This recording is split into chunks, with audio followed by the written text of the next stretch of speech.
Hello दोस्तों, आइए देखते हैं। एक समांतर श्रेणी का क्वेश्चन लिया है, इसे कैसे लगाएंगे।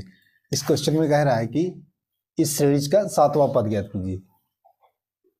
यहाँ पे हम फार्मूला जानते हैं कि nवां पद का जो फार्मूला होता है वो T N equal to A plus N minus one into D होता है।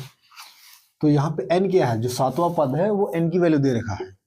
n इक्वल टू क्या है 7। ए का मतलब क्या होता है, प्रथम पद होता है। तो प्रथम पद क्या है -6।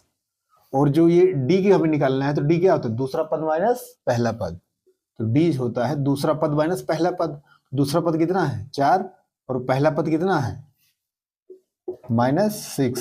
तो ये माइनस माइनस प्लस हो जाएगा, तो -4 प्लस 6 यानी क्या हो गया 2। अभी इस वैल्यू को हम इस फॉर्मूले में रख देंगे तो सातवां पद निकल जाएगा। तो T7 इक्वल टू ए का मान कितना निकाल लिया हमने -6 प्लस एन का मान 7 और डी का मान कितना है 2। -6 प्लस 7 में से 6 इंटू 2 -6 प्लस 12 में से 6 गए 6। तो हमारा जो सातवां पद होगा इस सीरीज का वो क्या होगा 6।